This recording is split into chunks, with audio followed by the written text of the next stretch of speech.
So it's part of a tech fest, right? I mean, it's a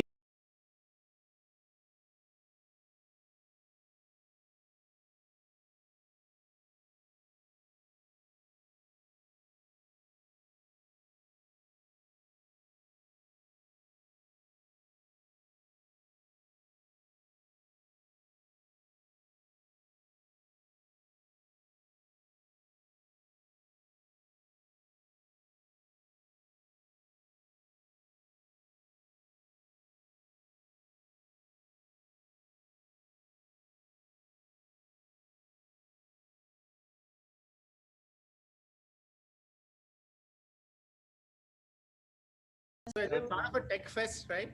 I mean, it's a yeah. Adi, go ahead. Yes, just a second. When we go live.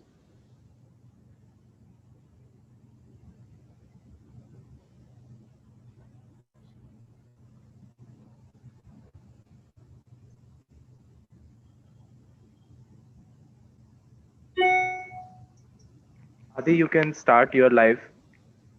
Okay. So may I start?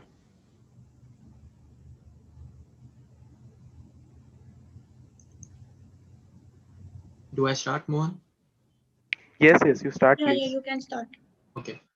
Namaste, Jai Jinendra, Salam Alaikum, Sat Sri Akal. A very warm evening to everyone. I, Adi Jain, welcome you all at the Bennett University's first extensive tech fest, Zenevia. With Zenevia, we aim to create a culture which promotes revolutionary and creative thinking and supports individual growth. I hope you all are having a great time being a part of the fest.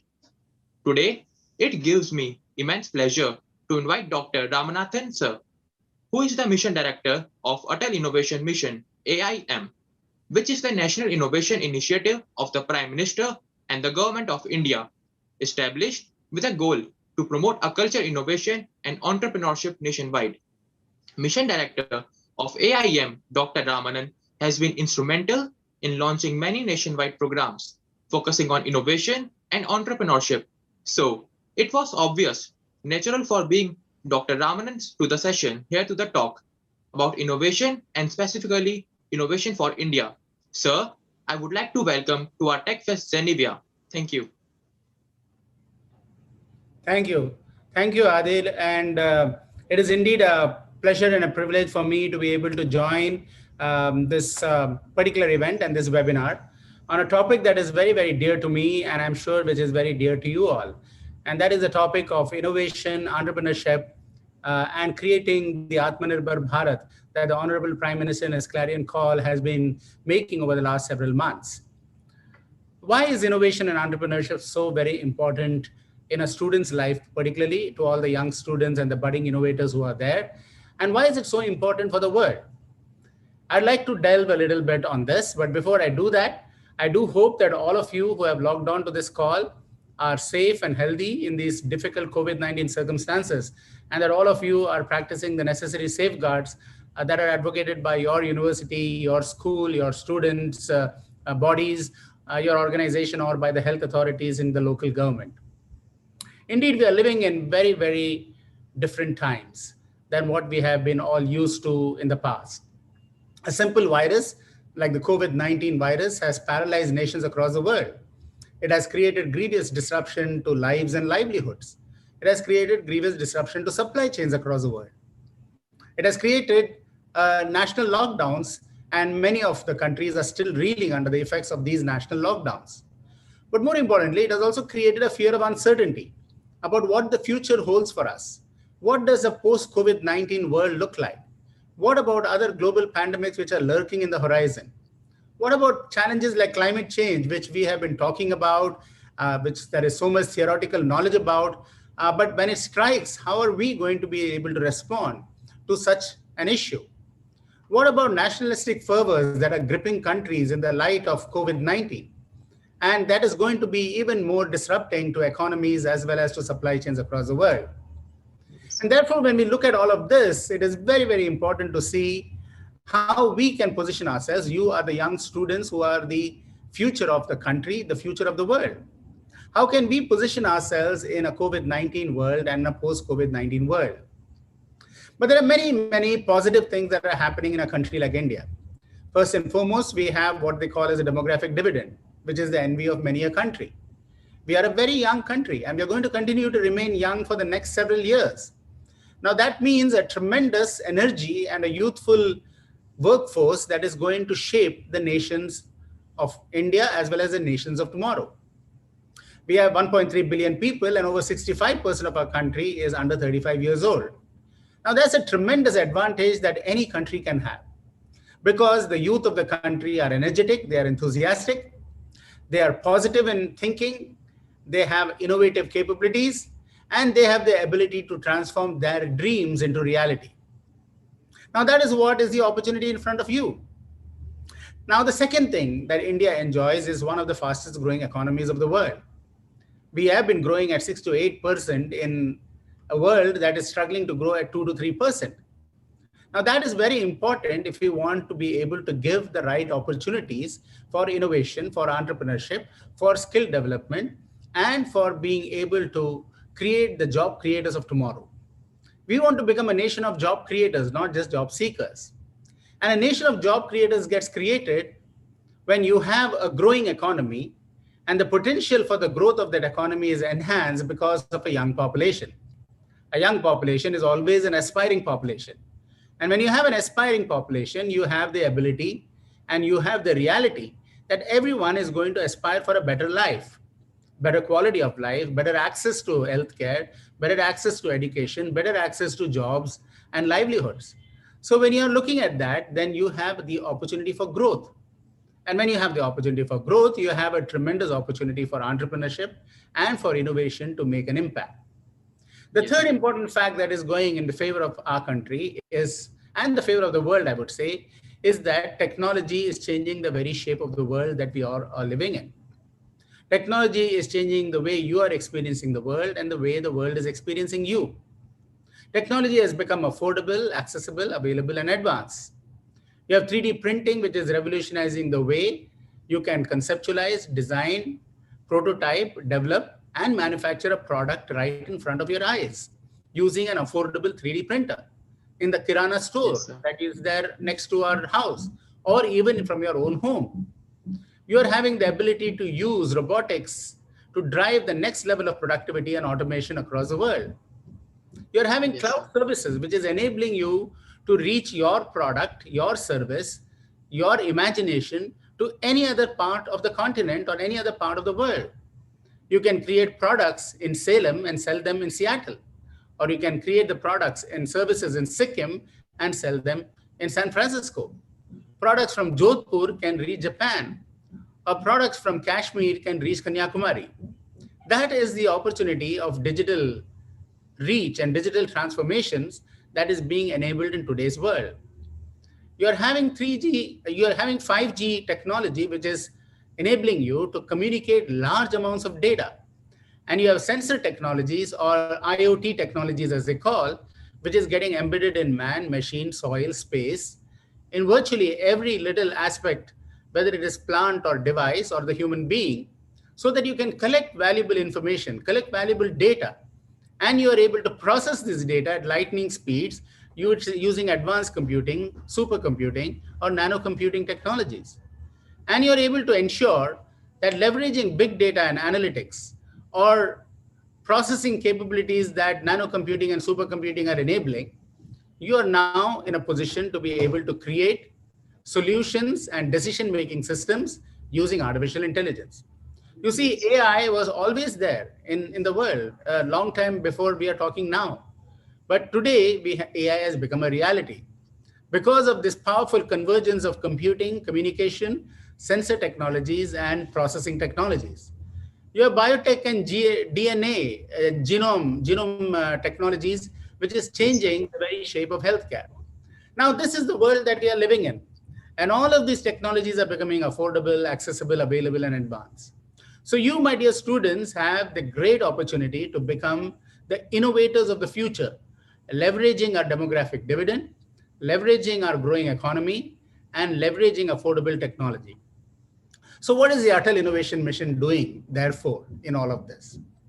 As the mission director of Atal Innovation Mission, I've had the opportunity to get involved with this amazing initiative of the Government of India. We want to create a vibrant ecosystem of innovation and entrepreneurship across the length and breadth of our country. We don't want Indians just to go abroad. After all, Indians have proved themselves when they go abroad. You have a Satya Nadella heading Microsoft, you have a Sundar Pichai heading Google, you have a Shantanu Narayan heading Adobe, you have various Indians who are in the leading positions in universities abroad, whether it is Harvard Business School or whether it is Carnegie Mellon or Stanford University. Indians have proved themselves everywhere where there is an ecosystem of vibrant ecosystem of innovation and entrepreneurship that is available to them. They are then able to realize their creative potential and fulfill their creative potential through an entrepreneurial unit. Now, that is what we are trying to create in India too, through the Atal Innovation Mission. The Atal Innovation Mission has launched at the school level thousands of tinkering labs, where do-it-yourself kits like 3D printing, robotics, IoT or miniaturized electronics and augmented virtual reality are being made available to young students in schools. Today, we have 10,000 tinkering labs selected and 7,259 of them are operational, with more than 5 million young students between grade 6 to grade 12 having access to these technologies. And what are they doing with these technologies or do-it-yourself kits? They are creating solutions for problems they see in and around the communities they live in.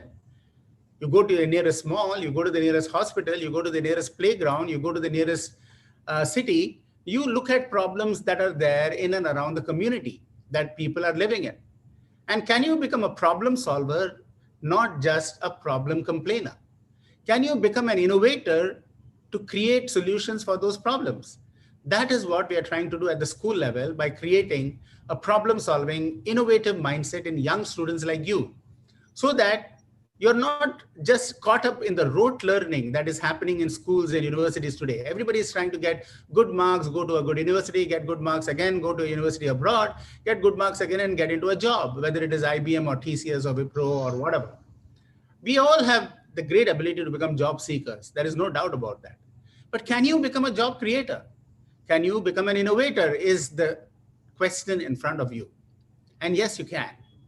You can because you have the capability and you have the ecosystem to drive it. At the university level, we are launching hundreds of incubators, which are fostering thousands of startups. Today, in just last 4 years, the Atal Innovation Mission has launched more than 1,936 startups, out of which 575 are women-led startups. Now, that's a very important thing. All the girls in this particular audience who are logged on, you need to know that you have the ability to become an entrepreneur and a startup creator on your own as much as any of the boys do or any of the men do. You have not only the ability, 575 of our startups are women-led. That means more than 33% of the startups which have come up in the last few years are women-led startups. We want 50% of the startups as women-led startups. 70% of our tinkering labs are in girls and co-ed schools. And there is an opportunity for them there. So we ensure that there is a diversity of gender, diversity of geography, diversity of areas, verticals, in which these incubators and startups are going to happen. Now, we need to launch challenges at a school, at a national level to create solutions for socio-economic problems that we face. And so we launch what are known as Atal New India Challenges. And these challenges enable the creation of products that are needed in this country. And there is a market for them, a ready market for them. And we collaborate with universities and partners in being able to execute these challenges. We also collaborate with global organizations. For example, we have launched a circular economy challenge with Australia.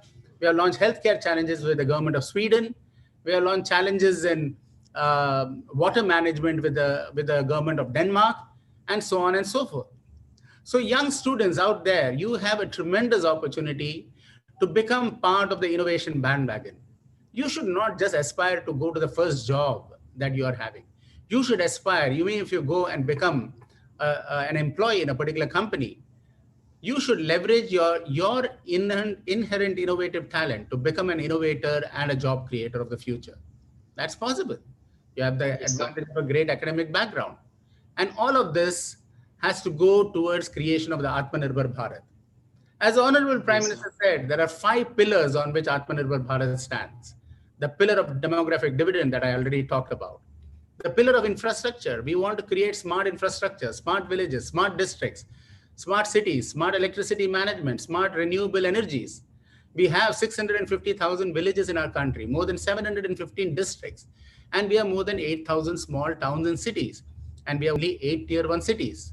Unless we create thousands of hubs of innovation and job creation and entrepreneurial organizations, you will not be able to prevent the migration that is happening to the 8 tier 1 cities. And clearly, that is not sustainable. So, you all young students have to become job innovators and creators of the future in these thousands of hubs of innovation and job creation. And thereby, you will solve the problem of the pillar of infrastructure. Digital infrastructure coupled with physical infrastructure is what is the way for the future.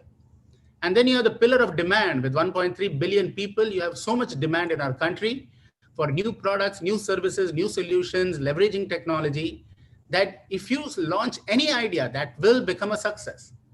And finally, you have the pillar of socioeconomic progress. And that pillar of socioeconomic progress means bridging the digital divide, bridging the divide between the haves and the have-nots, bridging the economic divides. And that means we need social entrepreneurs as much as we want commercially driven entrepreneurs from you. And finally, the pillar of technology, which glues all these things together and makes possible the pillar of demographic dividend and the pillar of demand and the pillar of infrastructure and the pillar of socioeconomic progress to leverage innovation, entrepreneurship to be able to solve these problems. As a great Abdul Kalam said, dream big and you will achieve great things. Dream small and you will be limited by your own dreams. So let's all Yes, dream sir. big. And as the great Swami Vivekananda said, arise, awake, and stop not till our goals are reached. So let us all arise to the challenges and the opportunities that India and the world faces. Let us awaken our inherent innovative talent that every one of you possess. And let us stop not till the Atmanirbhar Bharat goal of India is reached. Thank you so much for giving me an opportunity to share a few thoughts on this particular occasion. Yes, sir. Thank you, sir. I have to say that that was a really insightful talk that just gave. I am pretty sure audience is also excited as me to hear this. We are so glad to have you here. You already answered some of the questions which I was going to ask. Due to paucity of time, we will directly jump to brief Q&A session now. What can be one suggestion which you want to give for the building innovators and entrepreneurs in making, sir? One suggestion that I would give is you should be very curious about the world around you, and curiosity leads to discovery. Discovery leads to knowledge acquisition. Knowledge acquisition leads to ideas and imagination. Then, when you observe the world around you, one is you're curious, so curiosity also triggers observation. In that observation, you identify problems, and your imagination, your idea should be used to solve that particular problem. And when you solve that problem, that becomes an innovation. And from an innovation becomes a product, and that from that leads to a company. So everything starts with being tremendously curious about the world around you and not accepting the status quo, but wanting to become a change maker. So be the Yes, change sir. that you want to see. And when you become the change that you want to see, then you have achieved and started on your innovation journey. Yes, sir. Sir, at last, as we know, we have Bennett Hatchery in our university and the Center of Innovation and Entrepreneurship, which is CIE. Sir, according to you, how important is it, like Bennett faculty, take to instill the entrepreneur mindset in students so that we can inculcate our mindset to the entrepreneur only? No, I think Bennett University is doing a great job through such events and such programs that they have initiated, because it is very important to create awareness of the opportunities which are there and the need for all of you to become innovators of the future. And I think Bennett University, in collaboration with academia, with other universities, and with the private sector, you can bring vital stakeholders in the system. Everyone is a stakeholder. It's not just for your own improvement, but also for that of your country and that of the economy and that of the social gaps that are there.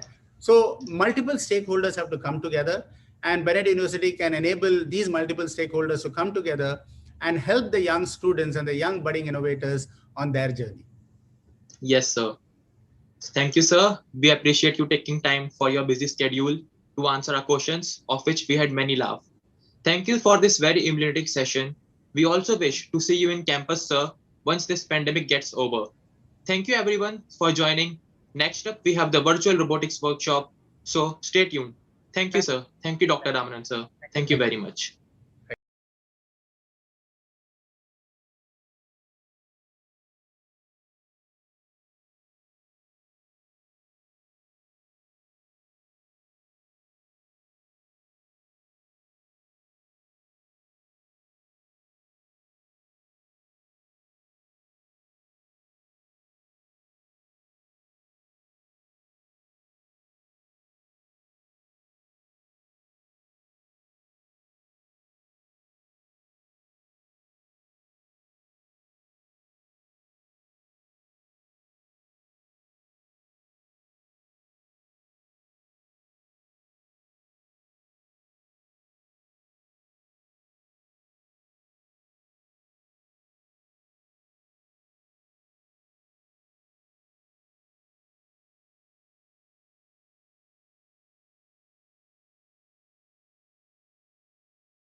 So, guys, we are back here and we have this amazing event called Virtual Robotics Workshop for you. The Technotics Club of our university is here with a special event. All the participants are here connected on Zoom, and this will be a really interactive event. You guys just stay tuned. And if you have any questions, if you have any doubts, if you have any suggestions, you can go to the comment box. Now I'll just pass over to Pulkit and he'll just take the lead. Pulkit, you're on. Okay, thank you, Mohan, for the introduction. And once again, welcome everyone to Zenevia. I'm Pulkit Vyas from Technotics, the Robotics Club of Bennett University, and this is the workshop on virtual robotics. So I'm going to try to make this workshop as interactive as possible. And so my question to the audience So, is, guys, we are what back even is here. virtual robotics? Have you ever heard of this? Does virtual robotics even make sense? But robotics is supposed to be something physical, something to be realized with real robots. So, have you ever heard of virtual robotics? What are your thoughts on it? Anything you can share? You can unmute or share on chat or anything.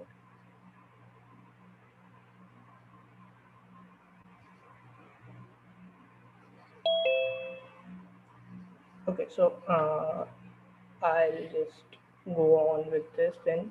So virtual robotics is supposed to be to testing, running, executing, simulating all your robotic models and programs on a computer or sometimes even on a supercomputer, depending on what you are doing, and then seeing whether it is good for going ahead with real robots or not, or you need to work more on it and then go with real robots. So generally there is a lot of benefit for going with virtual robots instead of just going with the real robots. So one of them is simulating the robots before going live. So yeah, you can test the robots in environments that may be out of your reach. So let's say you are testing a underwater robot. So you might not be able to test it in real life, but you it is completely possible to make an environment, a virtual environment of underwater, and then test out your robot with almost similar results. Then you can also modify your designs and parameters and get to know the optimal ones once you have tested in virtual setting. And there are pre-built libraries for almost everything. So anything you might want to use with your robot, it it is probably there in the community. Someone has made it, and it is there for you to use. Okay. So another great use of this is that you can control multiple robots with one PC. So this is I'm talking about real robots. So, like this is here you can control multiple a swarm of underwater robots using something like ROS, and here you can control ground robots similar to this, and then drone swarms. If you have seen those things, then it is only possible to be done using virtual robots. And then if you want to make some changes to the tools or frameworks that you are using, then almost every major tool or framework is open source. So ROS is open source, VBots, Movit, Gazebo, everything is open source. You can make modifications to your source code, and then even let the others in the community know that you have made this change, or just use it for yourself. So, what is this workshop about? So, it is about mostly about ROS, which is Robot Operating System. We'll see this thing in detail. It is about some of the robotics AI that is used today, a few robotics concepts, and then there will be quizzes for you guys that will have prizes. So what is ROS?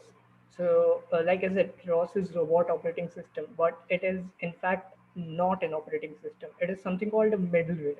So middleware sits on top of an operating system. It has features of an operating system like interprocess communication and dealing with hardware and drivers, but it is not exactly an operating system. It is just one step above that.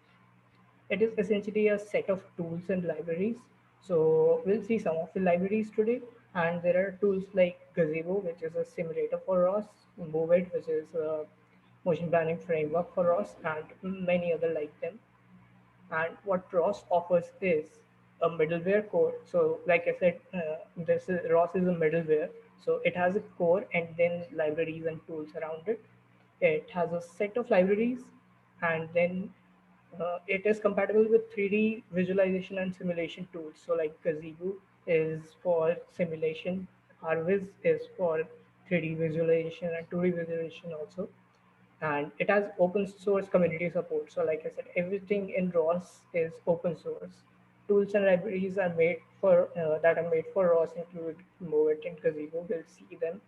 Additional services like ROS Bridge and Popular Stacks are there. So with something like ROS Bridge, you can remotely control all your robots. So maybe you're sitting in your bedroom and then want to control a robot that is sitting somewhere in your university. So ROS Bridge is kind of a backend for controlling your robots like that. But there is often this thing about should you use ROS. So it's for the most of the time, it's an overkill for small projects. So if you are building something very small which has a limited amount of sensors and actuators, ROS is probably not the best thing to use. It is really useful when the number of sensors and actuators increase. It is essential when you're doing anything remotely complex. And it is perfect for robotics research and really good for prototyping. But for prototyping and industrial use, it might be better to look for other options. We'll see some of those options in this workshop. So ROS has some versions. So we have the classic ROS, we have ROS 2, we have micro ROS, which is used for Arduino and other microcontrollers, and we have ROS Industrial, which is specifically made for use in industries, manufacturing stuff. And what you need to know before getting started with ROS, what you need to know, what you need to have in your system. So you must have Ubuntu. So there's this thing that ROS was first made for Debian-based operating systems, and Ubuntu has the best support for it. It is today available with Windows 10 also, but the support is not that good. You obviously should have ROS, and you should have some knowledge of C++ and Python, although you can acquire that as you go, and you should have some working knowledge of ROS. So Ubuntu, ROS, and C++ is not something that you can do right now. I can give to you right now, but what I can give you is this working knowledge on ROS. So this is kind of a meme that is popular in ROS community, that the support for Windows 10 is really bad for ROS.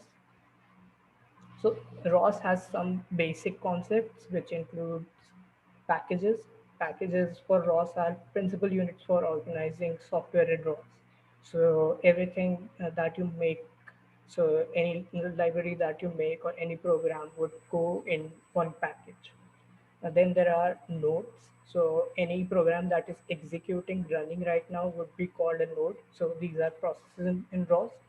Then there is a master node which controls everything, any of the computation that is going on, and any name registration of other nodes. So everything would be controlled by master node. So if you think of it like a tree, so master node would be sitting at the root at the top, and then there would be the other nodes. So then there are topics, which are basically uh, paraphrasing it right from the ROS wiki, that they are name buses over which nodes exchange messages. So basically, you have nodes which are processes. So if they want to communicate with each other, so how would they do that? So they subscribe and publish to topics. So these topics are many to many structured, and they are one way. So if there are two nodes, a publisher node and a subscriber node, and they want to communicate with each other regarding, say, uh, a publisher might say, okay, increase the velocity. So they would publish that message on a Yeah. topic, and then a subscriber would subscribe to it, and then do whatever it has to do that will increase the velocity. Then we have messages in ROS. So all this communication goes on with topics, but how is this done? So this is done via messages. So nodes communicate by posting messages on these topics. Then there are ROS services, which are mechanisms through ROS programs. That is, these nodes uh, do request and replies. So we talked about this topics, right? So these are many to many structured, and they are one way. So this is not really not the use case for a lot of situations, and in that case we use services, ROS services. Then there is ROS packs, which are file formats for saving and playing back ROS messages. So say that you are flying a drone through ROS, and one of your components, mo- uh, the different components would have different nodes running.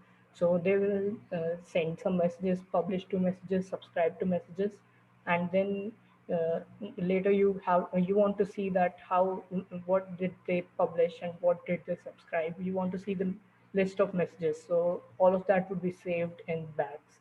So using bags you can later see and do modifications to your programs or whatever you want to do. Then there are, so we talked about packages, which are the organizational units for ROS. So all of the packages have package manifests. So they contain metadata about the package, what this package is about, what are the dependencies of this packages, what is it required to execute, and stuff like that. So this is the basically what I talked about. So you will have ROS master at the top, then you might have two nodes, and they are publishing or subscribing on a topic. So this is all it's about. And but it's really useless to just talk about the core ROS concepts uh, and then go on with other things if you don't know how all of these things work in real life. So we will see some of these things right now. So now we are shifting to ROS in real life.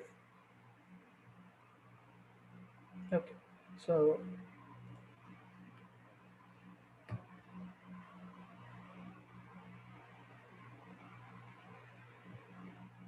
let me open up a terminal. So ROS doesn't really have a GUI. It has GUI components which are called RQT, which is ROS GUI toolkit for made using Qt. But for the most part, no one really uses that unless you want to monitor your notes or messages or something. What you use is the terminal. So uh, first you have to start the master node to do anything in ROS. So that is starting using ROS core.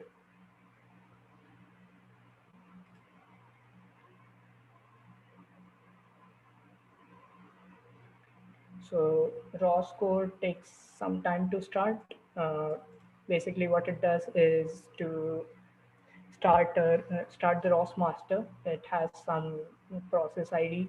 It has a URI, uniform resource identifier, through which this is basically an IP for all the different nodes and processes to communicate with each other as well as the ROS master. And so this is something a bit important. ROS 1 and ROS 2 have different distributions. So we talked a bit about it here, uh, maybe here, okay. And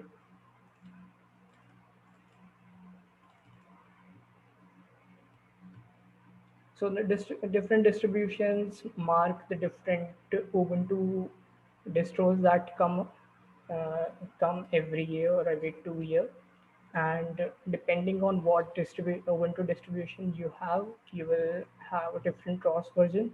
So the ROS version I use is melodic, which corresponds to the Ubuntu 18.0 core, which is Ubuntu Bionic, and so it will have, due to that, it will have some of the uh, things that are more advanced than the previous versions, and it will lack some of the things that are in newer versions like Foxy. Okay, so let's wait for this link to start. Maybe some connection problems.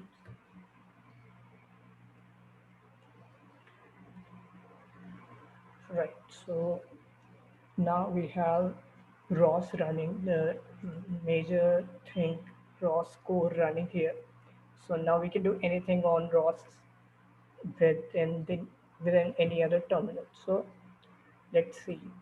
We talked about packages, right? So to see the list of all the packages that are installed in the system, we use ROS pack list, and it gives us the list of all these packages that I have installed. Uh, with ROS, since ROS runs on the terminal and Ubuntu, so it is generally required to have a good working knowledge of Ubuntu and Linux systems, everything that goes on in Linux. So the different commands like grep. So if I have to see, if I want to see what all packages I have only with only regarding the turtle robot 3. So I will do something like cross pack list grep turtle bot 3, and it will give me only the list of turtle bot 3. So some knowledge of Linux is good, but it's not a requirement really. Other thing that we that you need to know for doing anything with ROS is something called some other commands. Some of them like ROS CD. So it basically, if you know CD on Linux, or it works on Windows too. So it is used for navigating through your file system. So like cd dev. So it my terminal would go on to the folder or directory called dev, and with raw cd what you can do is directly go to where a package is located. So let's say I want to go to turtle bot 3, no ROS package like, okay, we will just do ROS ls.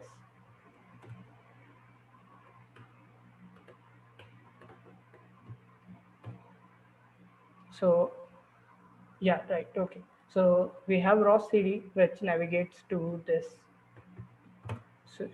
through the ROS file system, and then we have ROS ls, which gives us the list of files in the ROS file system. So we have ROS cd start with send. So see here, we directly went from the dev directory to the to where the turtle sim package exists, which is opt ROS melodic shared turtle sim.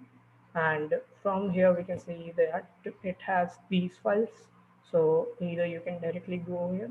So these things are good to know, really good to know, because when you are working with ROS, there are a lot of there are a lot of situations when you would need to work with these commands. So let's go to home, and we talked about nodes, right? Which are processes on ROS. So how do you even start a node? It has started using this command called ROS run, and its syntax is something like ROS run package name and then the executable file. So something you will program using C++ or Python, and then that node would be up and running. So let's just see one of these things. So let me start another terminal.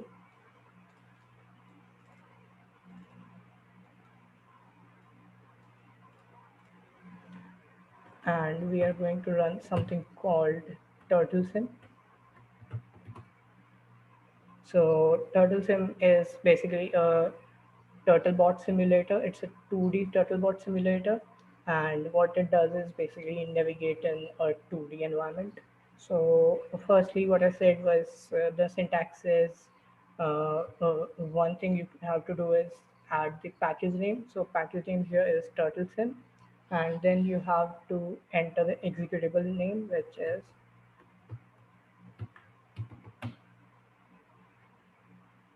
so if you can see this screen with this blue background, so we have turtles in node, which is the main node for this turtle simulator, up and running. And then we to control it, we would need to control it using a something called teleoperation. So teleoperation, for teleoperation you would need to get a key for this, and then you will be able to control the bot. So we'll just do once again cross run turtle sim. This is the package name, and turtle sim teleop key. Okay, okay, turtle sim. Right, turtle sim. Okay, turtle teleop key. And then here we are able to use, these are the instructions for how to control this bot. So you can use arrow keys to move the turtle, and Q to quit. So let's try. So here you can see that the turtle has moved. I pressed the front arrow key, so the turtle is moving. And then you can see here we are getting some warnings that the turtle has collided with the walls, and then oh no, I hit the wall. So it would clamp there and give us the coordinates for that position, and then just stop right there. And then in that situation we need to change its path. So here is how I just use some arrow keys, and then it has changed its path. So that's it about turtle cell. So what you have seen right now here is that we have simulated a robot, this turtle bot, and we have what we have done is to control it to using teleoperation. And there were two nodes. These are two different nodes, these and this, and they are communicating with each other through topics, and they are sending messages to each other. And this is how this thing is going on. Okay, so now what you just saw was that I had to run two different nodes, right? So I had to run this turtle sim node using ROS run first, and then I had to run this uh, turtle teleop key, right? So the problem that you might face when you're really working with ROS is that how do you even do this?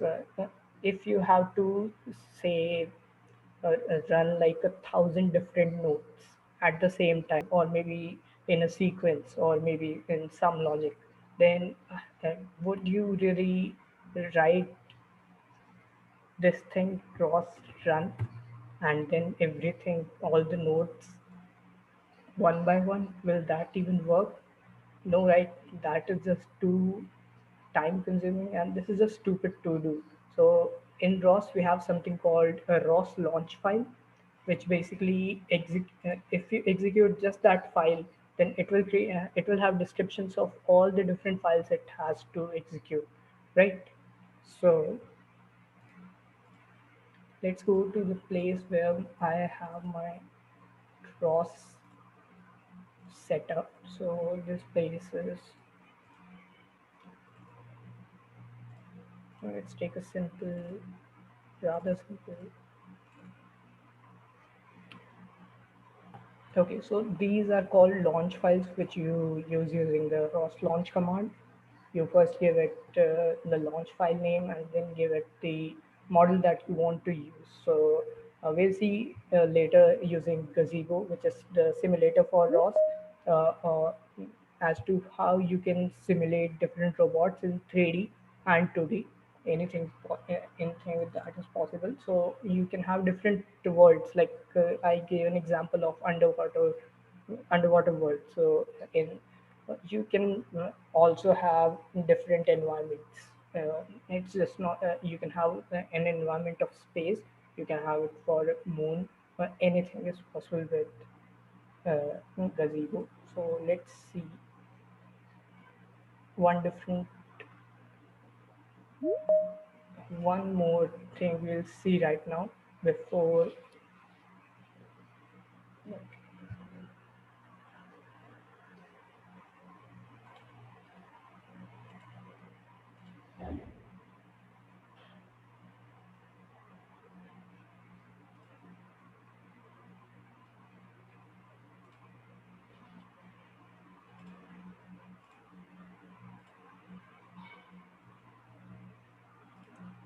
Okay, so we just saw that this is how we can control that turtle bot, right? So, but that was a bit problematic because that is pretty much it with ROS that you can do, which is not much.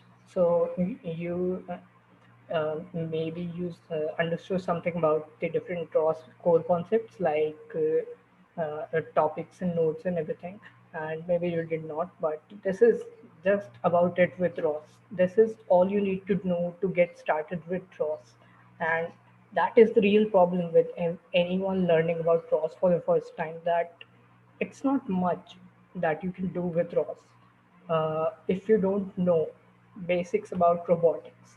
So I'll just take a few minutes to go through some of the very important ROS and robotics basics concepts. So, okay.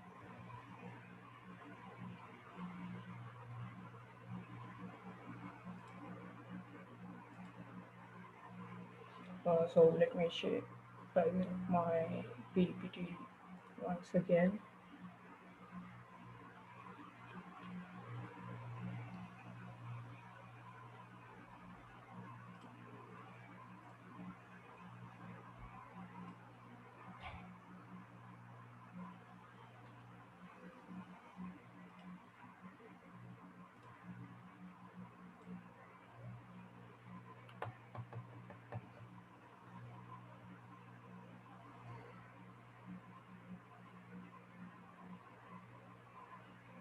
Okay. Not just maybe the web version of PowerPoint doesn't have that functionality. So let me go back to.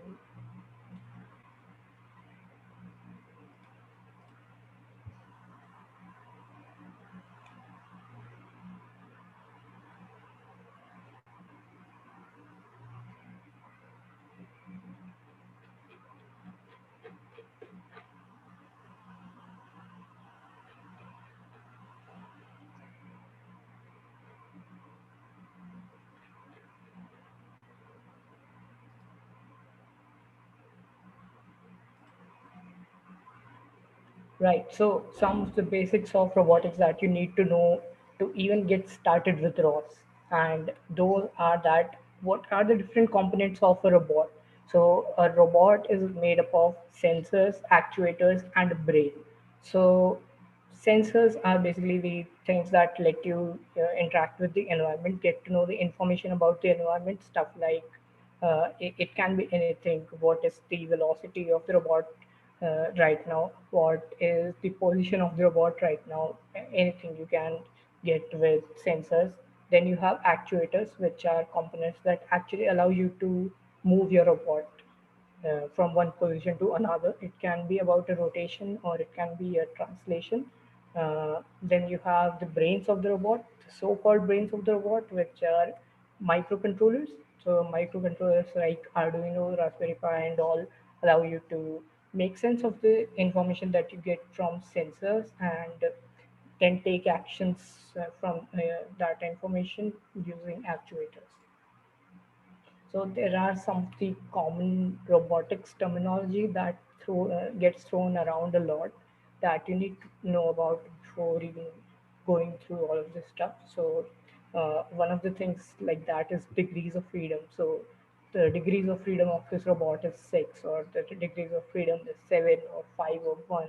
So what is that all about? So degrees of freedom is basically about how much freedom, how much the robot can move, how what different configurations that robot can take going from one position to another. And We'll talk about it in a minute in a bit more detail. And then we have end effector. End effector is if you have seen a robotic arm, so robotic arm like this. So the hand or the manipulator with which using this robotic arm may grasp something or pick or place something is this thing called and end effector. So another thing that is quite common in robotics is this term called payload, which is basically the weight or the mass that the robot would carry with it. And then we have actuators. Actuators, like I just said, they are they are the components of any robot. So they let the robot move from one position to another, move one of their links or something. And we have joints. Joints are most literally joints, so they are not anything different. Links on the other hand are the things that connect joints. So if you can see here, so these two are something called joint, and this is a link. Okay, and then we have constraints of robotics. So basically, if you uh, if you want to decrease the degrees of freedom of a robot, you would put some constraint on it, and that is done to get some specific design specifications or something. And then we have modeling, which is basically the entire process of making all these robots according to a design that you've got. So we have joint types. So these talked about joint, right? So they are in the basically in the literal sense of the word. But in robotics, we have typically two types of basic joints, so which are revolute and prismatic joints. And then everything else can be made using these two joints. So like spherical joint and cylindrical joints are just combinations of these two joints, but they are often talked about a lot in robotics. So if you can see this GIF, so this is a prismatic joint. Prismatic joint basically does only translation in one direction. So it will have something we call 1 degree of freedom. So it can only move in one direction. So you can relate to 1 degree of freedom like that. And here we have a revolute joint. So revolute joint basically does only rotations. So revolute joints also have 1 degree of freedom. Then we have cylindrical joints, which yeah, this is actually spherical joints. So spherical joints have 6 degrees of freedom. So uh, spherical joints have 3 degrees of freedom. So we can combine them to increase that. And basically, what it does is it has rotations, and it also has translation. So you can see it rotates around its axis, two of its axis, and also does translations. We have something called degree of freedom that we talk. So this thing, degree of freedom, is basically describes how much the robot can rotate or translate. And there are two kinds of robotic systems. Any robotic system can be system or structure can be finally boiled down to these two. So we have open chain and closed chain. So don't need to know all of this is formulae or anything, but it is generally good to know these things. So R here is a revolute joint, something like this, and P here is a prismatic joint, something like this. So, uh, and in an open chain, the degrees of freedom is basically the uh, addition of the number of revolute joint and the number of prismatic joint. In closed chain, it is a bit more complex. So JR here is number of revolute joints, JP here is number of prismatic joints, and N here is the number of links. So using this, you can say calculate the degrees of freedom, but it's not that important if you are dealing just with softwares like ROS. But if you really want to do some modifications or anything, then you would need to know these things like degrees of freedom. So uh, Okay, I have this question for the audience. So, which is basically, how many degrees of freedom does a rigid body in 3D space have? So, just notice how specific this question is made to be. So, I'm asking that rigid body, not a soft body. So, anything like a pillow is called a soft body. So, it can have a lot of almost infinitely many number of configurations, the shapes it can take, and so we don't really talk about soft bodies. We only talk about rigid bodies. So something like this drone here that is flying in 3D space. So how many degrees of freedom would we have here? How many parameters would we require to describe the position of this drone? Anyone in the audience wants to take a guess at this?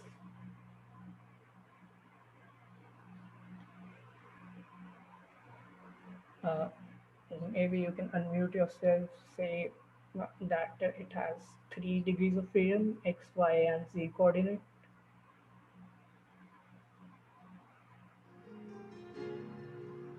right? So, okay, maybe there is something in the chat. I should check that also.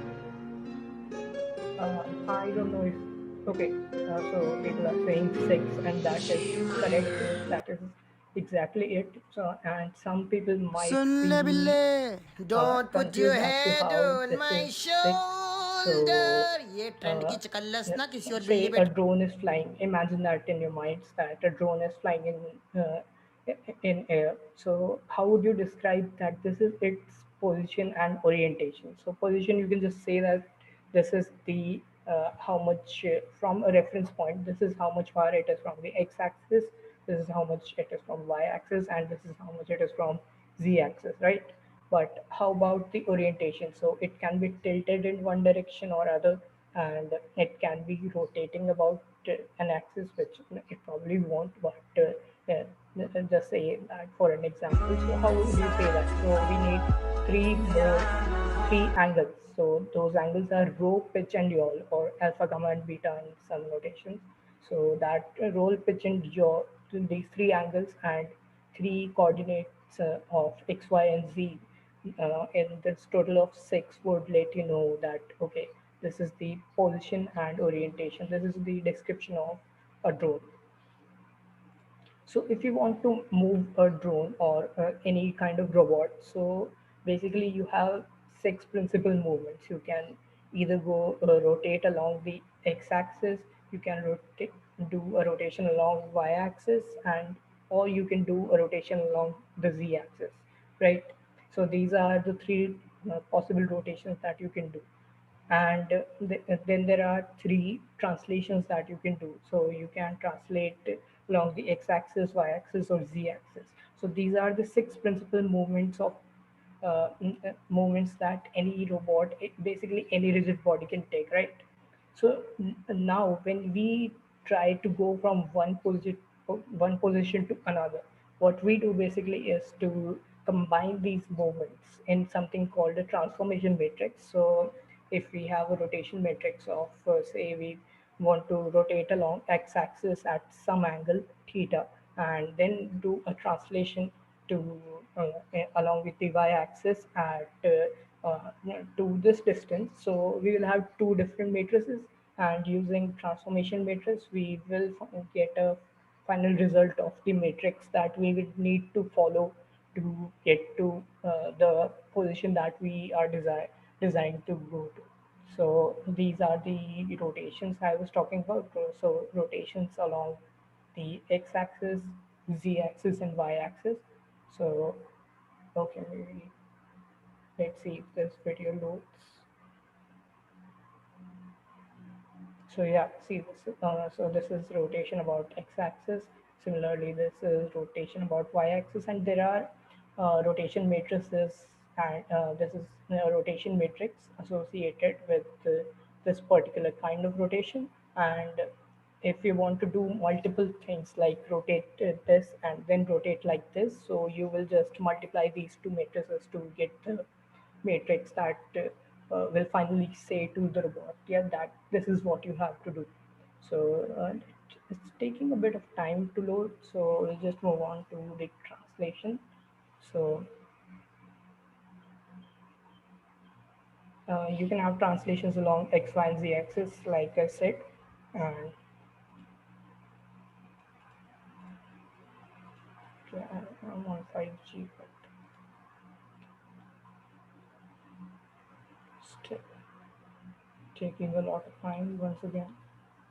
Uh, let's see. Okay, let it load, and then we'll come back to it later. So we talk.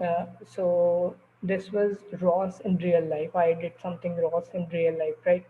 But where I showed you this thing, turtle simulator, right? But let's now see something a bit better. That was really silly, really stupid.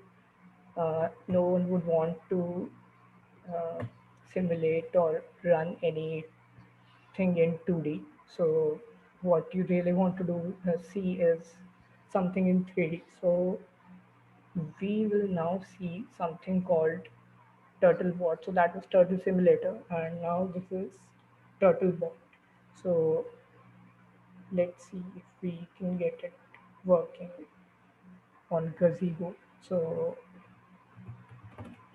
we talked about ROS launch. This command basically executes multiple nodes at once in sequence or following some logic. So we have those launch files that I showed you. So what we will do is ROS launch. Firstly, we'll say the package name. This is Turtlebot 3, and then add the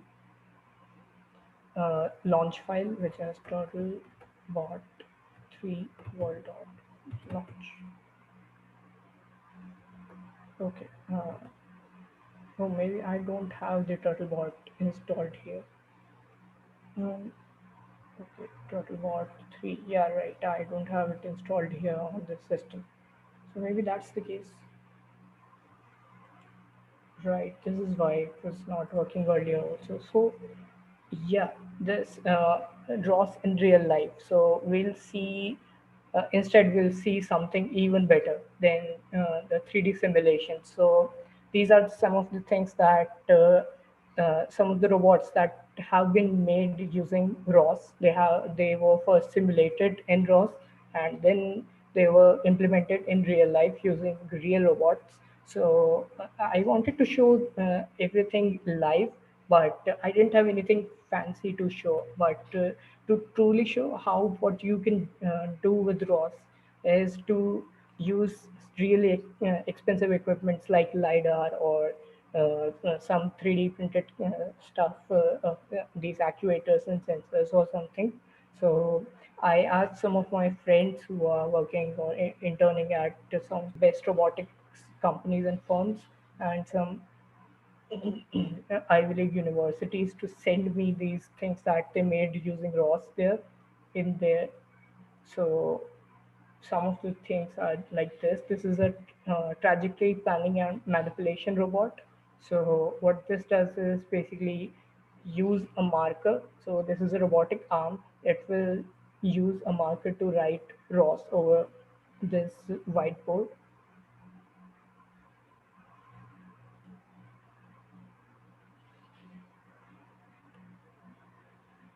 Okay.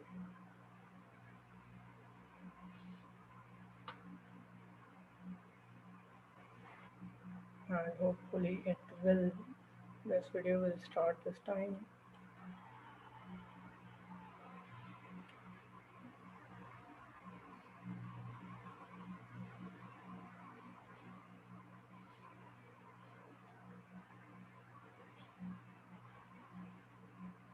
So there are two major components here working around. So there's trajectory planning, what path the robotic arm has to take to get from this position to the other position, and then there is manipulation going on, manipulation of the environment, making a small change or anything to the environment is this thing called manipulation. So combining these two things, we get this robot. Another thing, this is pure manipulation. This is done using ROS and a very popular library called MoveIt for motion planning. So first they simulated this thing in Move It, and then combined that to its real life, uh, the real life implementation. And there are sensors all around this robot, so they are getting sensor data and then feeding it into Move It to actually simulate and do everything that the robot has to do. So what it will do is basically pick up this cube here, and whatever goes on in with this robot will also be reflected back here in the simulation. So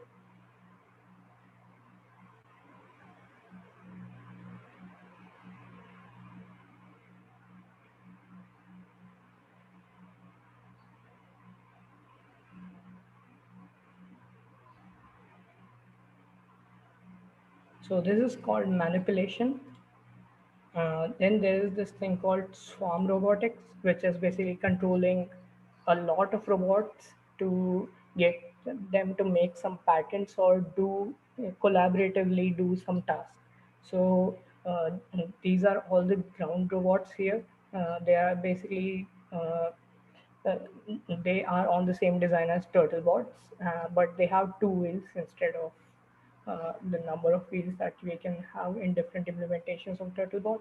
And the different lights here indicate that they might be in sync with each other or be asynchronous.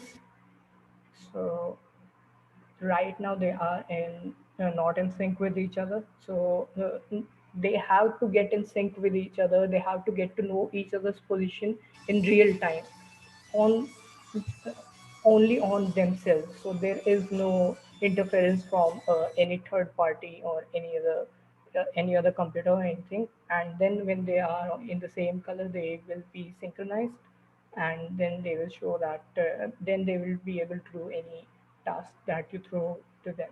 And this is one of the things that my friend sent, and this is my so far the most favorite thing that they have been able to do using ROS. So basically, this is the this bot here will have it is a task to go to this position. So there is this yellow triangle. So it has to go there, avoiding all of these obstacles that are placed in its path. So it has to devise a path on its own.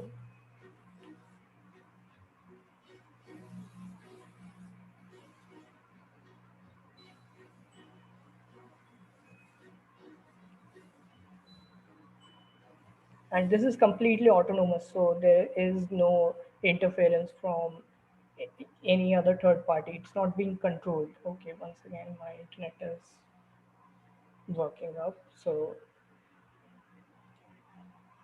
great.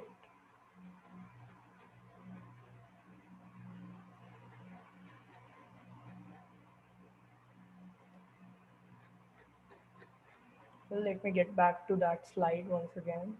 uh,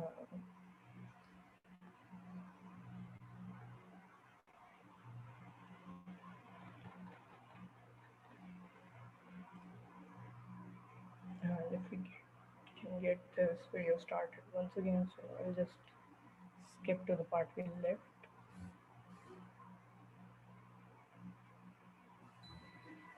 Oh, okay.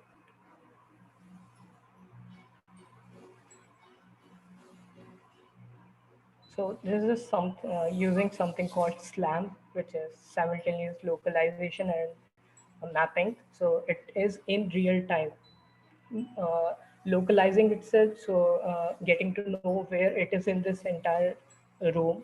So and then mapping the different obstacles and everything about this room.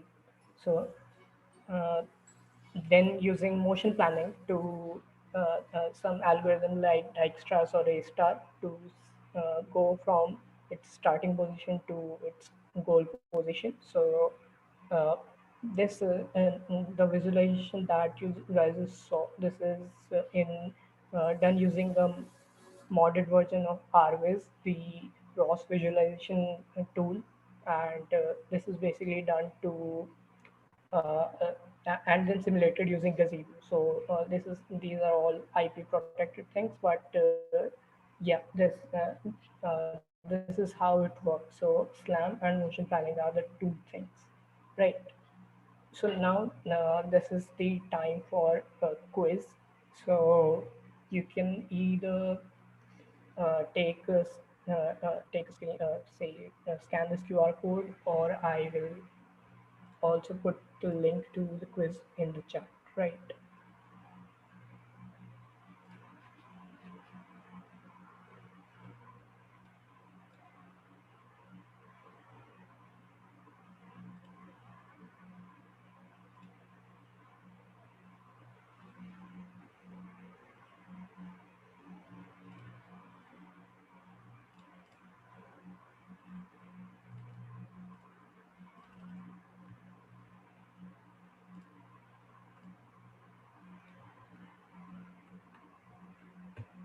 Okay, so this is the link to the quiz, first quiz of this workshop, and maybe someone can also copy and paste this to the YouTube chat too, and or maybe you can just scan this QR code, which would be much better. So It we will shows start. it is not accepting responses. Yeah. We'll be starting this quiz right at 8:06. So until then, it won't be accepting responses. So scan this QR code and get ready for the quiz.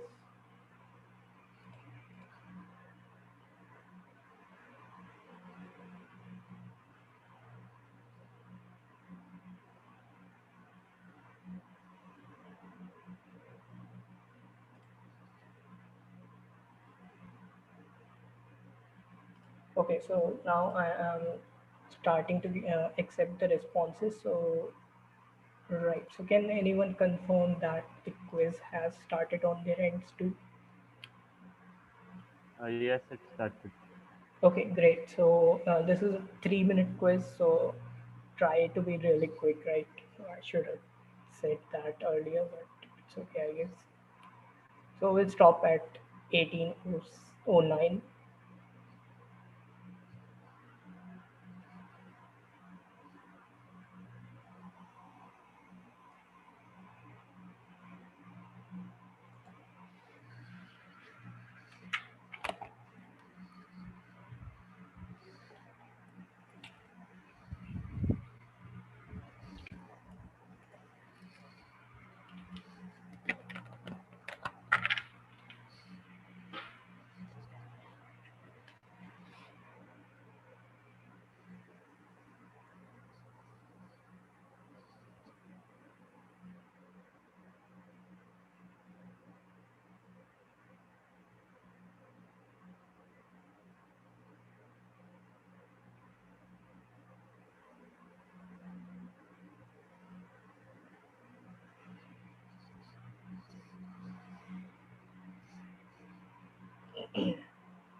Okay, so guys, we are closing the quiz in three, two, and one.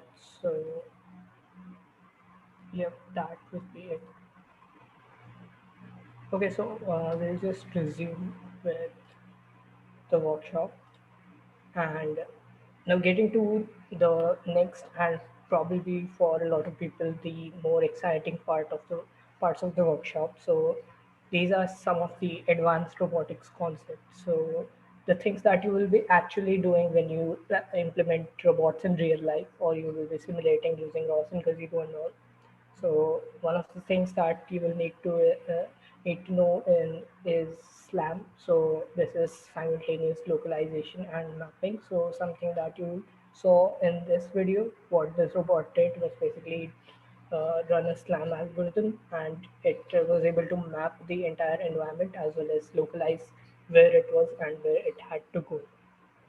So SLAM is basically autonomous navigation, and it helps in autonomous navigation and complex and dynamic environments. So these are not just buzzwords or really complicated words; they actually mean something. So complex environments means that it can have the environment can have a lot of obstacles, a lot of things placed in this. So maybe think about any rooms, and not about a laboratory that is specifically made to test a robot.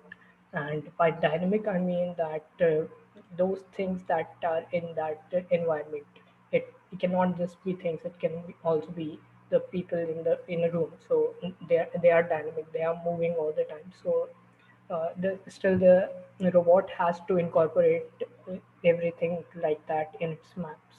So uh, mm, so usually in SLAM algorithms, sensors are used. So LiDAR sensor is one of the most major thing that is used in SLAM algorithms, but cameras and visual SLAM is also on the rise. So you can just use your any camera, so like 5 megapixel RPI camera, and then also use it to get results like this. So this is a LiDAR based lamp, but it can also be used with a regular camera. So this is an example of a 2D slam instead of a more detailed and more complex 3D one. So when we get this video running, so there is this robot and it has to uh, avoid all these obstacles, or at least map this entire environment. Even if it collides with these boxes that are placed here, it's okay, but it has to map this environment. So something like SLAM can be really useful when robots are doing stuff like rescue operations in, say, a building that is burning, or a forest fire or something. So SLAM is really, really helpful in places like that. We really need to get to know the uh, position of things and everything in a map to for the other robots as well as that robot to go in and do whatever the task it is supposed to do.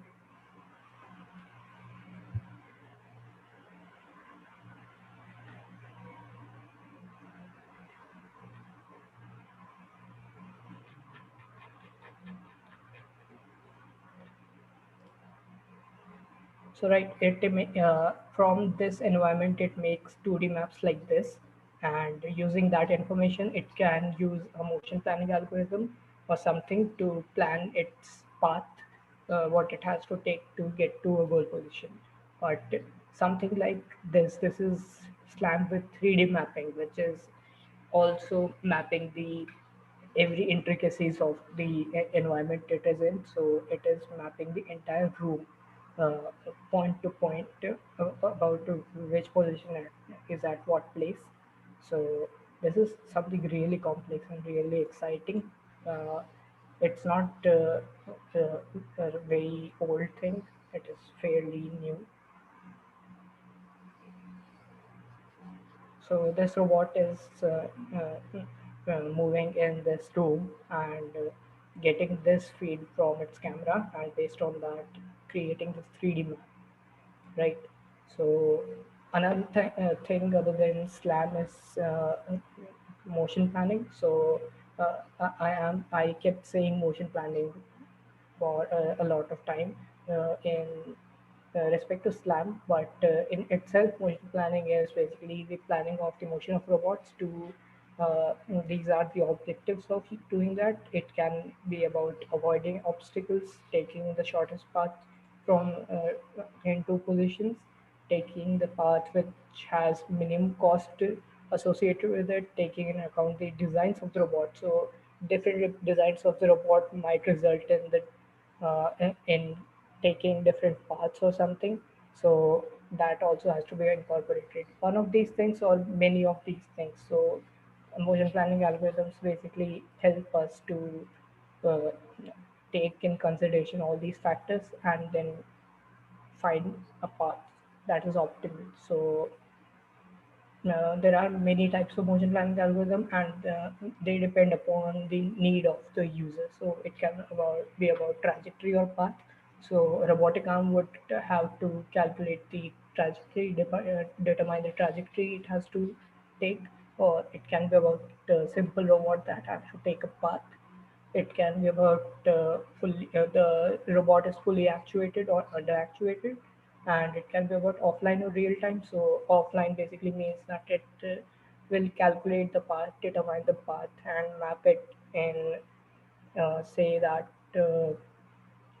taking its time. So there is no consideration of time, and real time means basically it has to uh, be in the environment and also plan the path of the robot. So another advanced concept is this thing called manipulation, which is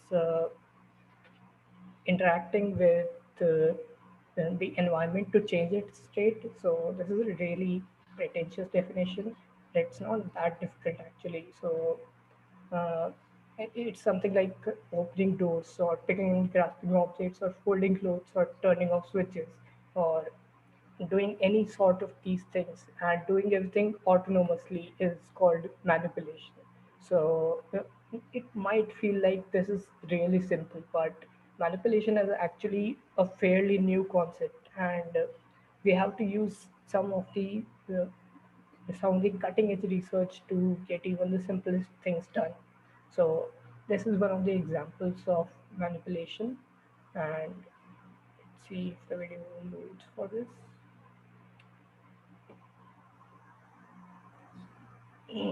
So these are a couple of things that are placed here in the SIG, and what the robot here, there is a robotic arm here.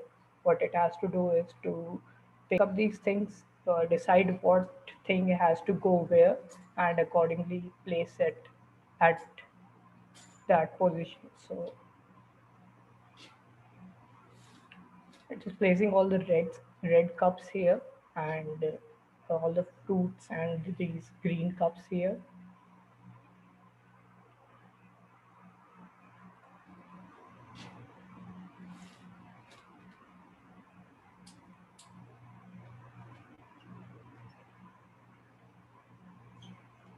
And this is the same robot but from different angles, and this is not a sped up video. So this is showing the individual tasks this robot has to do to finally place one thing into a drawer. So something like just picking up an object and placing it in a drawer is not just about pick and place problem. So it is also about opening that drawer and not damaging anything. It is also about not damaging the robot itself, and it is also about doing everything optimally. So it can take infinitely many uh, uh, paths or trajectories, but it has to take the optimal one to consume the lowest possible power and take the least amount of time. So you can see here it opened this shelf and then picked up. Here it is picking up this mug. Here it is picking up this spoon and fork. So it has this end effector. So what we talked about, the kind of hand of a robot. So it is gripping things. It's a soft body instead of the conventional metallic end effectors that are there. So all of these things, this is from research lab in MIT. So this is CSAIL MIT, and all of these things are first simulated on a PC and then implemented with this robotic arm. So uh, these things are simulated using something called PyDray, which is recently one of my favorite robotic simulation softwares. And the best part about it is that you can use it right from your browser. So it is basically a collab file that you can here try it yourself right now, and you can just scan this QR code, and I'll also put link to that in the chat. So if anyone wants to try it, they can do that too.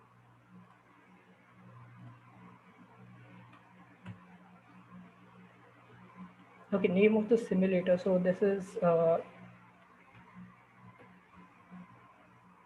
me close the chat. So this is PyDray. So this is a C++ library for simulating and executing robotic programs, but it has Python binding, so everyone uses that instead of the C++ version.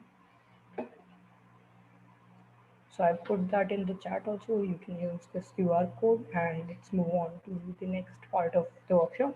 So this is robotics AI. So is robotics plus AI equals to Ultron? And that is certainly not the case. So that would require something called an ASI, artificial superintelligence. We are not even close to the AGI, artificial general intelligence. What we do talk about today is something called narrow AI, which is AI used for very specific tasks.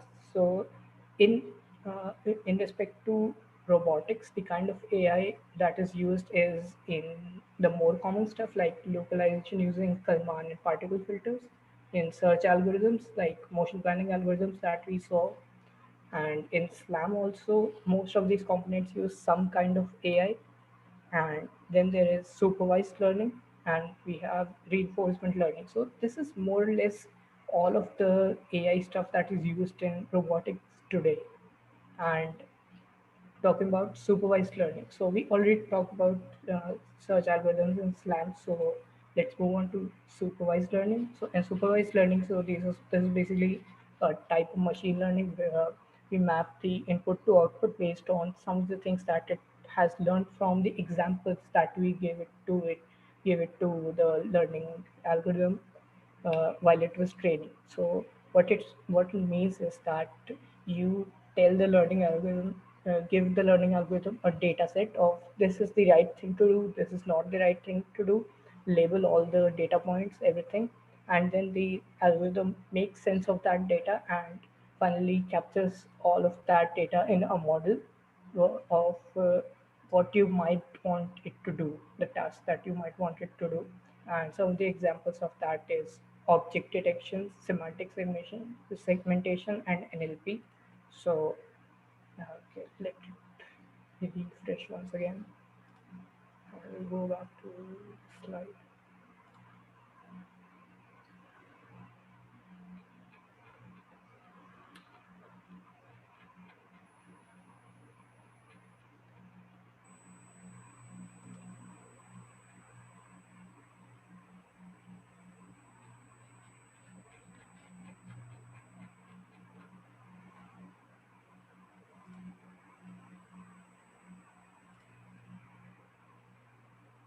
So this is an example of object detection where this robot is supposed to uh, this classification more or less. So this is it can be a classification problem or it can be a detection problem. Everything is done using this supervised learning.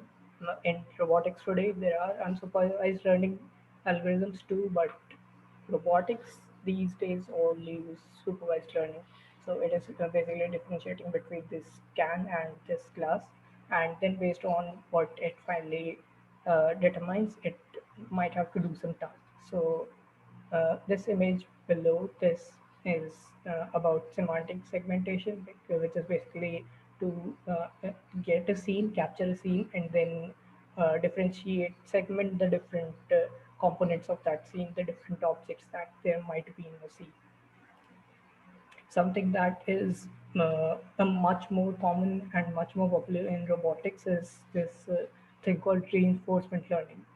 Reinforcement learning is basically where the agents learn to take actions in an environment based on the rewards or penalty they get.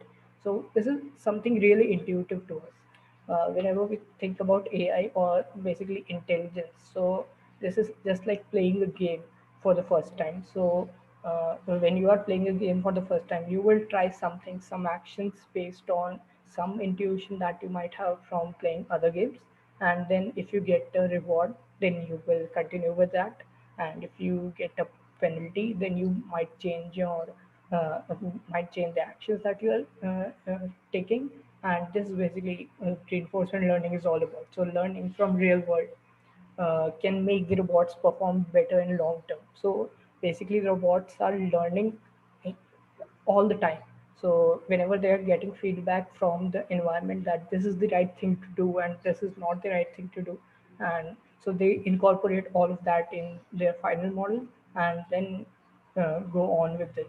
So there's something called deep RL, which is basically reinforcement learning used with deep neural networks. So this is used a lot today in robotics with anything related to images or videos. So if I'll give an example ahead.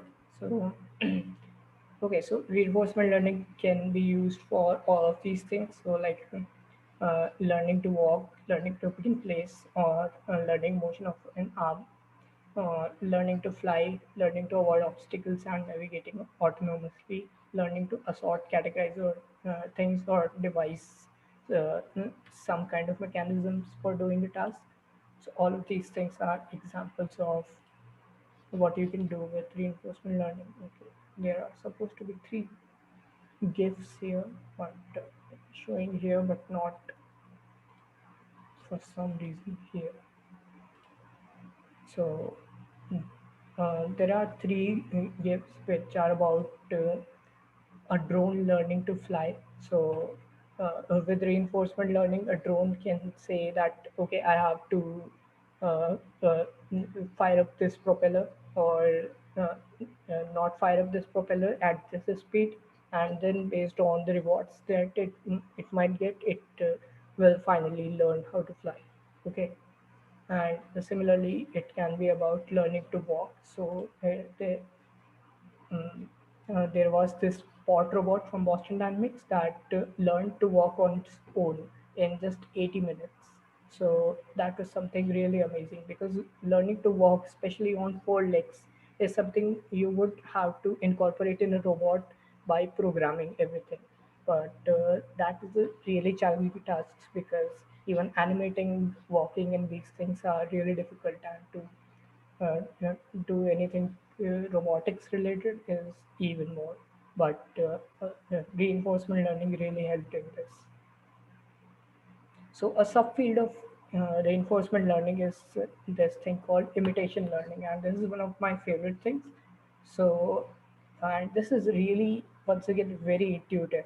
So, if you have ever thought about, okay, I want if I ever have a robot, I would want it to uh, understand what I'm saying to it, and then change how it is doing something according to that. So this is basically captured in imitation learning. So you show the robot that this is how you will do this task, and then it learns how to do that. So here it is done using a basic pedal mechanism, but there are much more complex versions of this too. And if this is combined with something like NLP, natural language processing. So using that, you can just maybe give instructions to the robot that this is not how you do this, and this is what you will have to do. So and then the robot would learn on itself and incorporate everything like that. So now it is the time for the second quiz of the workshop. So you can scan this QR code, or I will also add that in chat. Why can't we use supervised learning to make robot learn how to walk? Because in supervised learning, we will need to have a data set of everything that it has to do and it doesn't have to do. So you will have to create labels for all of these things, and that is really complex in a real environment. Maybe you can do that for a laboratory environment, but say that your lab environment had a very a surface with very high, very low friction coefficient. But when you're using that robot in real life in something of say hilly terrain, so in that case, that robot might not understand now how do I walk. So in that case, reinforcement learning is much better than supervised learning, and it is generally not possible to even capture everything in reinforcement learning too. So supervised learning is totally uh, out of picture there. So, okay, let me give you the link to the workshop first, the quiz, and yeah, so the quiz won't be accepting responses. I will start accepting responses at 18:31. So this will be once again. So this is a shorter quiz, so it will be of just 2 minutes. So yeah, you'll have to do everything really quick, right? So I'll start accepting at 18:31 and end at 18:33. So the winners of these quizzes would be announced at the end of this workshop. So yeah, you guys have to be stay tuned.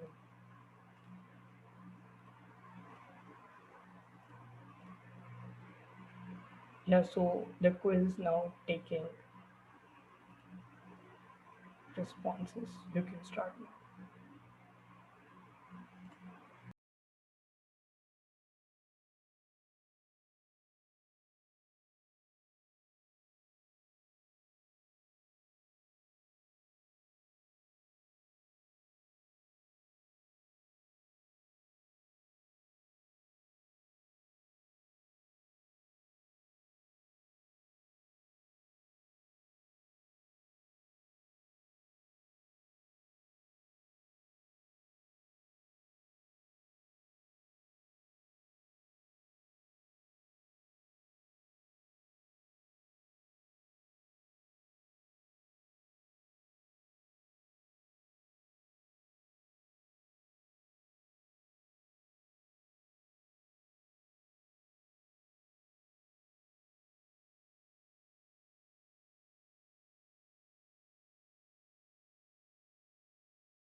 Okay, so I'll now stop accepting the responses.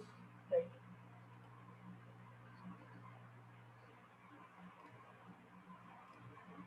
check this. Can you perform 3D mapping with camera? Right.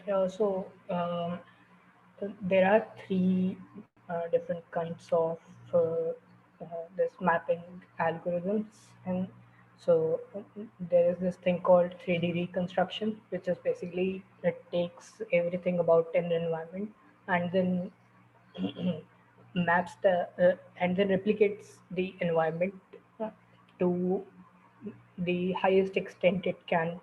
It will have really good quality of mapping and everything. So that is one thing. And then we have visual slam or general slam, that is a bit different. So through mapping, what you want to achieve would be dependent on whether you can do that with camera on real time or not. But uh, in today's time, that can only be done with specialized camera. In real time, it can only be done with specialized camera that capture the depth of the environment too.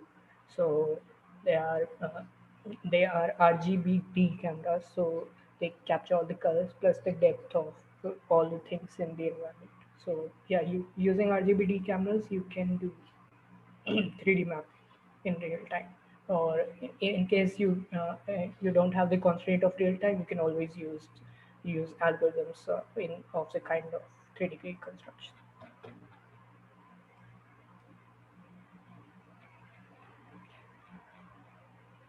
So now we'll just move on to the final parts of the workshop.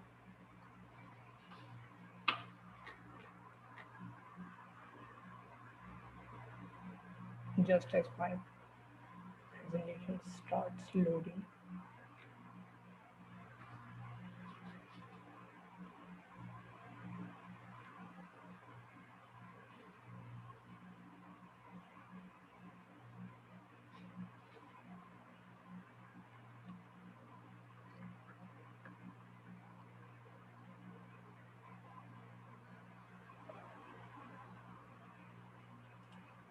Maybe, yeah, it is loading now. So this is about a drone that's learning to fly. So this is done in simulation. There should be more about this robot also. Let's see if it loads in like next 5 minutes or so. But in any case, we'll move on to the next part, which is the unsung heroes of virtual robotics. So we talked about cross. We saw something in Gazebo. We saw all those robots being simulated. One was using Movit, one was using uh, Arbis and all. So those are the most popular tools and frameworks in the world of virtual robotics today. But it's not just about that. So what there are a lot more tools and frameworks available today, and we'll just talk about them in brief here. So one thing is this tool called RoboDK. So RoboDK is specifically used in with industrial robotics and automation. So anything about manufacturing, what is today done with RoboDK, and this is for simulation and programming, and especially offline programming. So in case of ROS, you would want your system to be connected to internet, to your local network or everything, and uh, and then take data, sensor data from there, and publish messages uh, and subscribe to messages and everything. And it is a very interconnected system, right? But in cases of manufacturing industries and all, you would not want that to happen, because anyone can then hack all these uh, all these frameworks and softwares, and then gain access to and do whatever what they want to do. And so in that case, offline programming is a necessity, and RoboDK is pretty much the industry standard in for that. So this is a small video on automated turbine blade inspection done using RoboDK. So here is the RoboDK software. This is the simulation, and it would be doing the same thing, the same task in the real world here. If the video loads.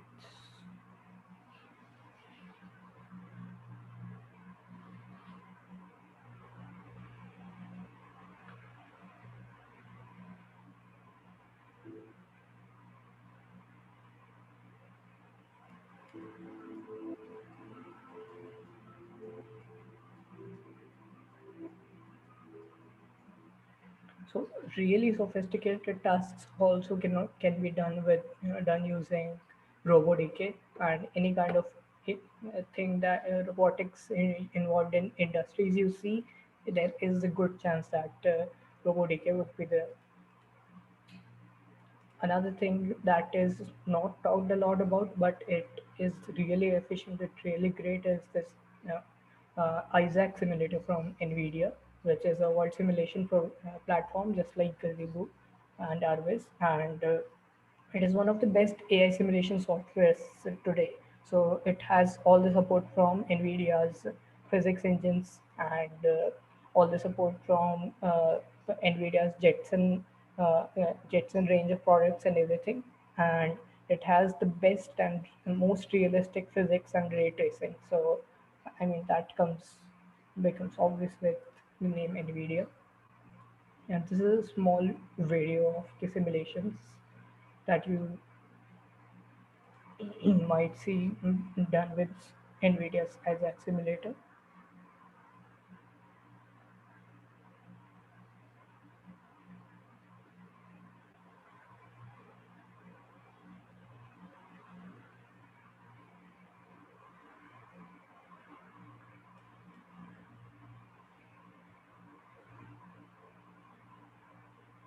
So it also has soft body simulation, something I talked that I said that it's not really, we don't talk much about soft bodies or soft robots in in the robotics that we study, but we use, we develop, but something even that complicated can be done in NVIDIA's Isaac simulator.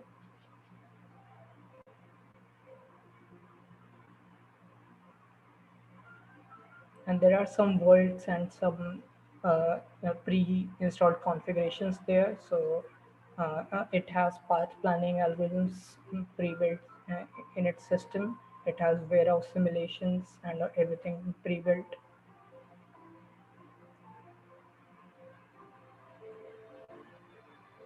And then you can take all these simulations and connect them to the real world robots through the software itself.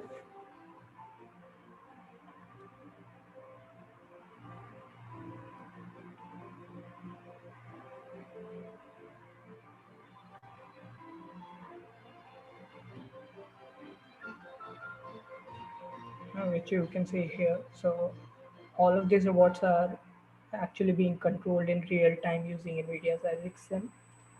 Uh, One of the uh, it's a very fringe thing. This is called Botango, which is a visual robot control tool as well as used for animatronics. So if you think about robotics in a way that it is really difficult sometimes to control robotics, either autonomously or using some kind of remote control. But what if you want to give it something like uh, a timeline of events that it has to give. So it has to go through. So say go to this position, then rotate, then go to that position. So basically like animation, but then you want all of that to be done with the robot. So this is done using Botango. So it's not a very popular tool, but it's something that a lot of people are looking forward to uh, today. So here on this bottom of the screen, there is this timeline of events. So it can be just animated like anything, any animation software that you might have used sometimes. So it's basically 2D or 3D animation, anything, Blender, Unity, and then the robot would do the same thing in real world too. So once again, refresh.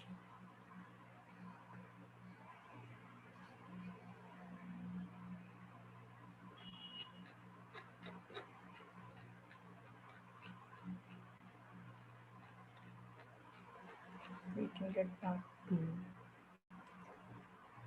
slide we left on.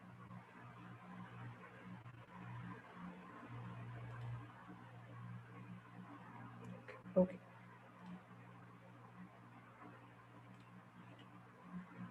And last but not the least, this is Unity. So this might come as a surprise to a lot of people, but Unity, the famous game development engine, is also a really good tool for robotics simulation as well as control. So it has some. It has one of the easiest control for hardware through its system, and with its ML agents, you can also do a lot of simulation, AI simulations.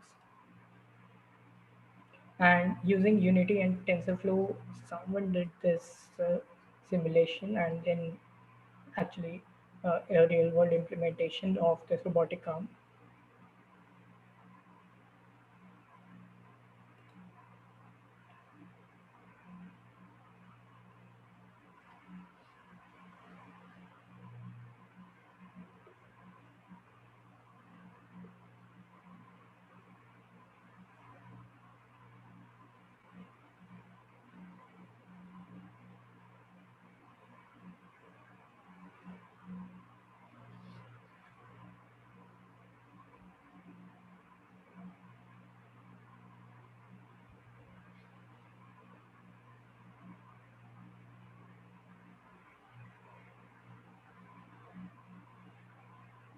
Here the video loads, that is. Yeah, so it has been given some task to, there are more things in this, more components in this simulation than in the real world. So then it is basically replicating everything that the simulation it is doing in the simulation. And uh, there are some really advanced sensors being used here. So there's this LiDAR used here, and this is looks like a 3D printed robot. So yeah, so this is basically to say that using rods, it is often difficult to use anything, any robot or anything that you make. But using Unity, that control is much easier because uh, ROS is just a middleware, so it is not in real operating system, and so it has to be given support to any operating system that your robot might have or any firmware that your robot might have. But Unity has almost universal support, so it is in some cases much better to use Unity. But there are problems like safety that you have to robot safety when uh, robots and humans are in the same sharing the same code space. So in that case, it is generally not advised to use something in like even ROS or Unity or anything. So it is people generally make specialized robotic software in those cases.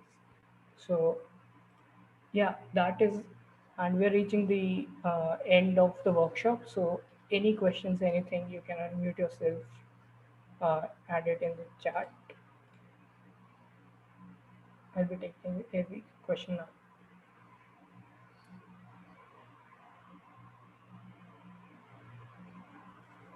Hi, Pulkit.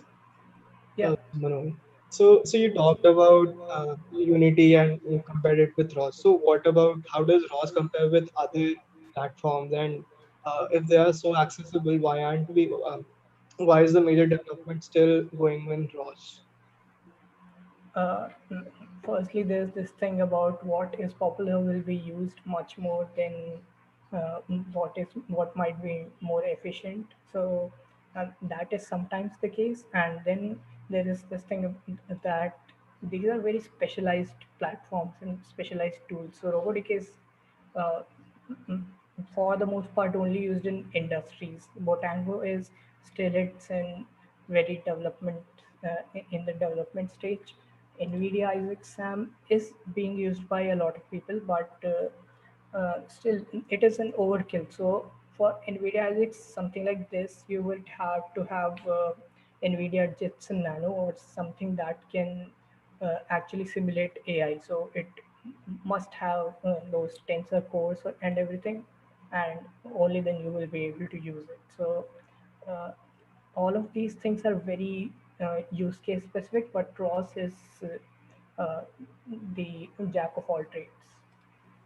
All right, thanks for that. And so, can we do various things like path planning and other things in Botango or other things, or is it just restricted to industrial things like robotics arms and stuff?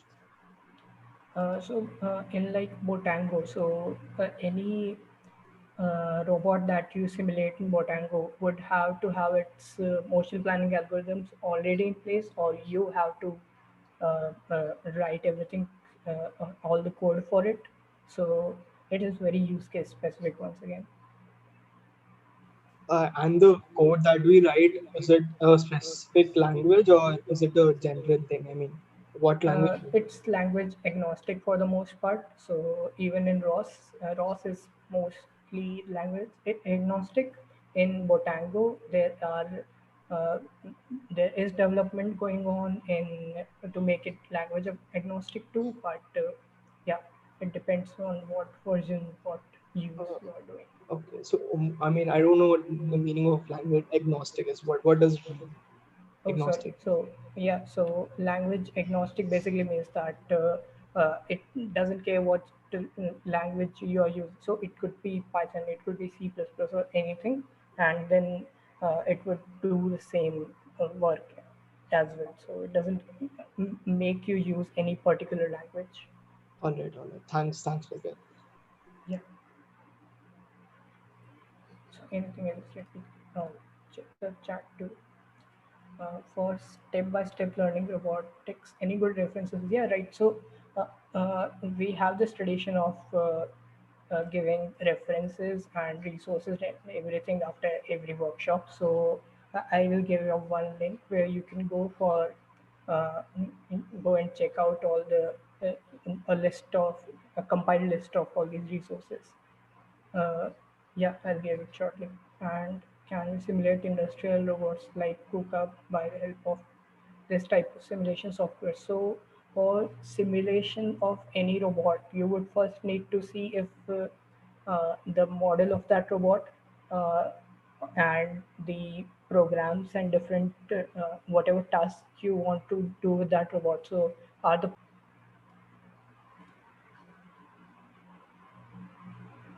okay, anything else, or we will just wrap up the workshop and then announce the winners in a minute after that.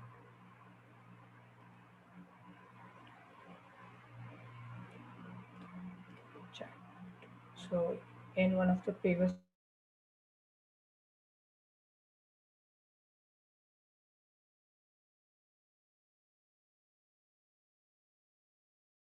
I was saying that it's not really, it's almost stupid to use ROS for something like an LFR. So uh, it depends on what you are doing, right? Uh, so with ROS, you would have to take care of a lot of things. So you would have to install ROS on that robot also. You would have to take care about the communication with your system in ROS. So you would have to set up the network and everything.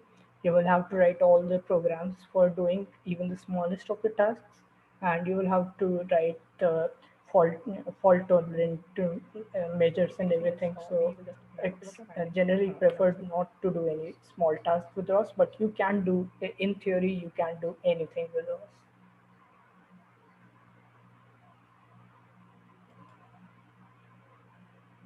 Okay, so yeah, did someone unmute? Okay, if that's not the case, then thank you everyone for joining this workshop. And we have compiled this list of resources. We have right now there is a limited number of resources, but if you go to this link and uh,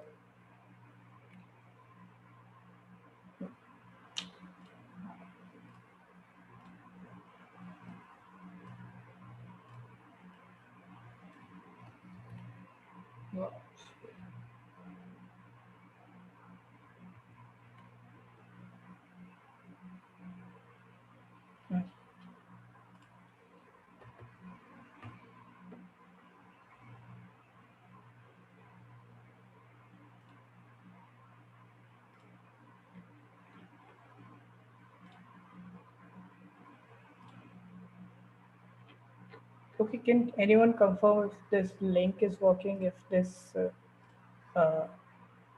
QR code is working? When you scan it or go to this page, or in any case, I'll just add it in the chat. Yeah, I'll share it here too.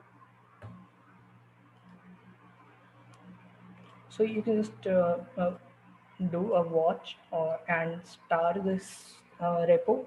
So if when we add more resources, you will get notifications for that. So, and we will definitely be adding more resources for slam and manipulation and all of those stuff.